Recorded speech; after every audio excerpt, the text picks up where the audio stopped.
திரு ஐயா கண்ணையா, நீங்கள் இந்த நிகழ்ச்சியில் நதிகள் இணைப்பு விவசாய சங்கத்தின் சார்பில் நான் உங்களை வரவேற்கிறேன். இந்த விவகாரத்தை உங்கள் பார்வையில் எவ்வாறு பார்க்கிறீர்கள்? ஐயா, இந்த காவிரி உற்பத்தி ஆகின்ற இடமே ஒரு காலத்தில் மெட்ராஸ் ப்ரொவின்ஸில் இருந்துச்சு. 1892 மெட்ராஸ் ப்ரொவின்சியல் வர்சஸ் மைசூர் ஸ்டேட்னு ஒரு அக்ரிமெண்ட். அந்த மைசூர் ஸ்டேட் 90,000 ஏக்கர் சாகுபடி பண்ணிக்கலாம். தமிழ்நாட்டில் 700 டிஎம்சி தண்ணி 30 லட்சம் ஏக்கர் நம்ம சாகுபடி பண்ணோம். 3 போவோம், குருவை, சம்பா, கோடை. அவங்க 90,000 ஏக்கர் தான். மறுபடியும் 1924 மெட்ராஸ் ப்ரொவின்சியல் வர்சஸ் மைசூர் ஸ்டேட்னு ஒரு அக்ரிமெண்ட் காவிரியில் போட்டாங்க. அப்போ கர்நாடகா 5,90,000 ஏக்கர், நம்ம 25 லட்சம் ஏக்கர் சாகுபடி பண்ணுறது. அவங்க கிருஷ்ணராய சாகர் அணை, நம்ம மேட்டூர் டேம் கட்டிக்கணும். அது 50 ஆண்டுகள். அவங்க 5,90,000 ஏக்கர் தான் சாகுபடி பண்ணணும். நம்ம 25 லட்சத்துக்குமே 3 போக பண்ணிட்டு இருந்தோம். 50 ஆண்டுகள் முடிஞ்சு 1974 எக்ரிமெண்ட் முடிஞ்சோடனே இங்கே இருக்க தமிழ்நாட்டில் இருக்க ஆட்சிக்காரர்கள் விவசாய கண்டுக்கவே இல்லை. எங்களை கொண்டு விட்டானுங்க, எல்லாம் சேர்ந்து கொண்டு விட்டாங்க. விவசாயமே 5,90,000 பார்த்துருந்தா கர்நாடகாவுக்கு கபடி, கேரங்கி, ஹேமாவதி, ராமதீர்த்தம், லட்சுமி லட்சுமி தீர்த்தம், அது இல்லாமல் 30,000 ஏரியா விட்ட விட்டாங்க. கம்பெனியில இருந்து 20,000 ஹார்ஸ் பவர் மோட்டர், 200-300 மோட்டரை வச்சு தண்ணியை மலைக்கு மேல லிப்ட் பண்ணி கொண்டு போனாங்க. இங்க இருக்க ஆட்சி கண்டுக்கல, விவசாயம் அழிஞ்சு போட்டு விட்டுட்டாங்க. அதனால 1974-82 வரலையும் 5 அணையை கட்டி 30,000 டேங்க கட்டிட்டாங்க. இப்ப அவங்க 28 லட்சம் ஏக்கர் 3 போக சாகுபடி பண்றாங்க. 70க்கு முன்னாடி நான் முசூர்ல இருந்து வாழைக்காய் ஏற்றிட்டு பெங்களூர் கொண்டு போனேன். இப்ப பெங்களூர்ல இருந்து வாழைக்காய் இங்க வருது தமிழ்நாடு. இங்க இருக்க அரசியல்வாதியை காமிச்சு கொடுத்துதான் நம்மளை ஒழிச்சாங்க. ஜெயலலிதா அம்மா எல்லாம் உண்ணாவிரதம் இருந்துச்சு நம்ம இதுக்கு காவிரிக்காக. ஆனா மத்த அரசியல் கட்சி நம்மளை ஏமாத்திட்டாங்க. சரி சரி ஐயா, அதனாலதான் நம்ம இப்ப அவங்க 25 லட்சம் ஏக்கர் சாகுபடி பண்றாங்க. நம்ம 6-7 லட்சம் ஏக்கர் ஒரு போகம் சாகுபடி பண்றோம். அதுவும் மேகதாத கட்டிட்டான்னா இதுவும் போச்சு, இதுவும் போயிடும். முதல்லயே கிருஷ்ணராய சாகர் கட்டும் போது, ஆமா கிருஷ்ணராய சாகர் கபடி கேரங்கி கட்டும் போது பெங்களூர் குடிநீர் தண்ணி இருக்குன்னு சொன்னாங்க. இப்ப இதையும் குடிநீர் சொல்லி ஏமாத்துறாங்க. அங்க வனமெல்லாம் அழிஞ்சு போயிடும், வனவிலங்கு எல்லாம் அழிஞ்சு போயிடும் மேகதாது கட்டுனா. அது இல்லாம இப்ப நமக்கு உச்ச நீதிமன்றம் 177 டிஎம்சி தனி திறந்து சொல்லியிருக்கு வருஷத்துக்கு. ஜனவரியில 2.75, பிப்ரவரி, மார்ச், ஏப்ரல், மேல ஒவ்வொரு மாசத்துக்கு 2.5 டிஎம்சி. இப்ப இந்த மாசம் ஜூன்ல 9.9191 டிஎம்சி, அடுத்த மாசம் 31 டிஎம்சி, அப்புறம் 40 டிஎம்சி. இப்படி மாசம் விட சொல்லி டிசம்பர்ல 7 டிஎம்சி விட சொல்றாங்க. ஆனா கர்நாடகா விடுறதே இல்லை.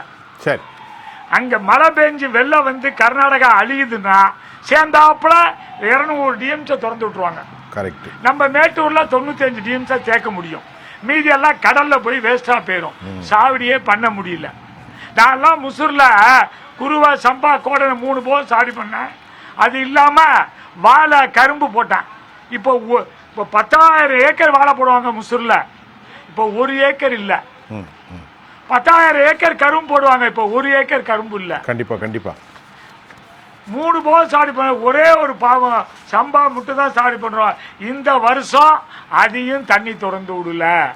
கேட்கணுமா இல்லையா அரசாங்கம்? சுப்ரீம் கோர்ட் சொல்லுச்சு, அது மாதிரி மாசம் மாசம் தண்ணி திறந்து விடுங்க. பிலிகுண்டுல அளவு பார்க்கணுமா இல்லையா? பிலிகுண்டை விட்டுட்டு ஏன் நீங்க போய் மற்ற இடத்துல பார்க்க பிலிகுண்டுல அளவுன்னு ஏன் சொல்றாங்க? அங்க அளவு பார்க்க கூடாது. இது கிருஷ்ணராய சாகரை திறந்து விடுற தண்ணியை பார்க்கணும். இல்ல இதுல அந்த தண்ணியை பார்க்காம நம்ம அரசாங்கம் விட்டுருதுங்க ஐயா.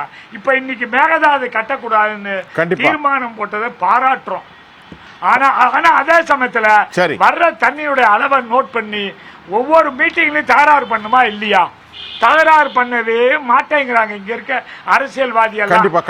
எங்களுக்கு கடந்த 70 ஆண்டுகள்ல சொல்லுங்க ஐயா, 70 ஆண்டுகள்ல விவசாயிக்கு லாபகரமான விலை கொடுக்காம 1000 லட்சம் கோடியை ஏமாத்துறாங்க விவசாயிக்கு. அது மாதிரி தண்ணி ஏமாத்தி தமிழ்நாடு பாலைவனம் ஆக்கி இங்க இருந்து ஹைட்ரோ கார்பன் பெட்ரோல் டீசல் இருக்கிற மத்திய சர்க்கார் நினைக்குது. சரி ஐயா, ஐயா கண்ணு, இப்போ நாம் அந்த விஷயத்தெல்லாம் தொடர் தியாகிட்ட நிறைய கேட்டோம். சரி, இதற்கு இப்போ தீர்மானங்கள் போடுவதை தவிர்த்து இதற்கு என்னதான் ஒரு முடிவு வரும் ஒன்றுபட்ட இந்த தேசத்தினுடைய இறையாண்மை அடிப்படையில்? ஐயா, மத்தியில் இருக்கவர்கள் தான் இதுக்கு நியாயம் வழங்கணும். சரி, நியாயம் வழங்காம இருக்கிறதுக்கு காரணம் என்னன்னா, கர்நாடகாவில் காங்கிரஸும் பிஜேபி மாற்றி மாறி ஆட்சிக்கு வராங்க. சரி, தமிழ்நாட்டில் 2 கட்சிக்குமே வர முடியாது.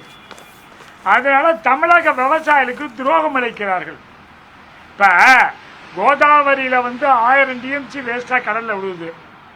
எங்களை கூப்பிட்டு விவசாயிகள்லாம் மோடி எதிர்த்து போட்டி போடாதீங்க, நான் கோதாவரி காவிரியை இணைக்கிறேன்னு சொன்னாரு அமித்ஷா. செஞ்சாரா? ஒரு விவசாயிக்கு 5000 ரூபாய் பென்ஷன் தரேனாரு, 500 ரூபா கொடுக்குறாரு மாசம். அதே போல மத்தியில ஆளுபவர்கள் தமிழக விவசாயிகளை காப்பாற்றுவதற்கு ஒரு நியாயத்தை செய்யணுயா. நீ அநியாயம் ரொம்ப செய்கிறாங்க. இந்த அநியாயத்தால் தான் தமிழகத்தில் காவிரி டெல்டாவில் மீத்தேன் எடுக்கலாம், பெட்ரோல் எடுக்கலாம், டீசல் எடுக்கலாம். தமிழகத்தை பாலைவனமாக்க வேண்டும் என்று மத்தியில் இருப்பவர்கள் நினைக்கிறார்கள்.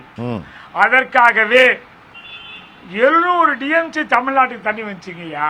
இந்த காவிரி உற்பத்தி ஆகிற குடகு தமிழ்நாட்டில் இருந்துச்சுங்கய்யா. அங்கே இருக்க மக்கள்லாம் மொழிவழி மாநிலம் பிரிக்கும் போது அங்கே இருக்க மக்கள்லாம் தமிழ்நாட்டோட இணையம்னா இப்பையும் போராடுறாங்க தமிழ்நாட்டோட இணையணும்னு. ஆனால் முடியல. கர்நாடகா இப்போ அதை எடுத்து வச்சுக்கிட்டு மேகதாது கட்டிடுச்சுன்னா கம்ப்ளீட்டாக அந்த கொஞ்சம் வர தண்ணியும் தேக்கிடுவாங்க. அது இப்போ அந்த ஃபாரஸ்ட் எல்லாம் அழிஞ்சு போயிடும். இல்ல இப்ப அதுக்கப்புறம் என்ன இப்போ நீங்க தமிழ்நாடு ஐயாசாமி ஐயா இப்ப என்ன சொன்னீங்க? மைய அரசுல நாடு சுதந்திரம் அடைந்த பிறகு 76களில் ஜனதா ஆட்சி, அதற்கு பிறகு காங்கிரஸ் ஆட்சி, அதற்கு பிறகு இடையில ஆட்சியெல்லாம் விட்டுருங்க, குஜராத் ஆட்சியெல்லாம் விட்டுருங்க. இன்றைக்கு கர்நாடகத்தில் ஆட்சி செய்யக்கூடிய பாஜக காங்கிரஸ் இந்த நிலைப்பாட்டின் அடிப்படையில் அவர்கள் முடிவுகள் எடுக்கிறார்களா? ஆமா. இப்ப என்ன கேள்விங்கய்யா?